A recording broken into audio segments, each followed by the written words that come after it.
Limits. Force is obvious, control without force is not. Most people imagine control as rules, threats, or punishment, but those methods are inefficient. They create resistance. Modern control doesn't push, it shapes. The most effective systems don't tell you what to do. They arrange the environment so that one option feels normal and everything else feels uncomfortable. This begins with repetition. The human brain mistakes familiarity for truth. The more often an idea appears, the safer it feels. Not because it's correct, but because it's known. Repetition lowers skepticism. It doesn't convince you immediately, it exhausts resistance. Over time, the mind stops asking questions, not because it agrees, but because disagreement feels pointless.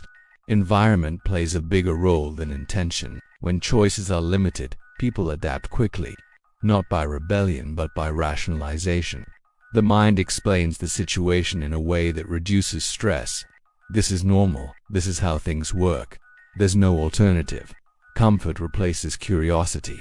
Control also works through uncertainty. When rules change frequently, people stop planning long-term. They focus on immediate safety, on avoiding mistakes. This narrows behavior.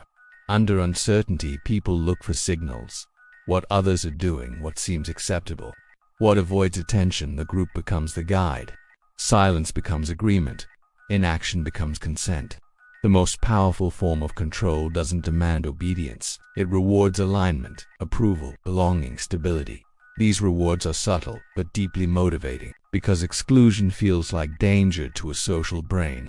Over time, people self-correct. They adjust language, opinions, even thoughts, not because they were told to, but because it feels safer. This is why control systems don't need enforcement everywhere. People enforce them internally.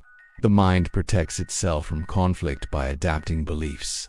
Even awareness doesn't fully stop this process. It only slows it because adaptation feels like choice from the inside. This is the unsettling part. You don't feel controlled when it's working well. You feel reasonable. You feel aligned. You feel calm. Control succeeds when it becomes invisible, when it blends into routine, into habit, into identity. The body adapts first, the mind explains later. And by the time you notice something changed, it already feels normal. That's not failure. That's design.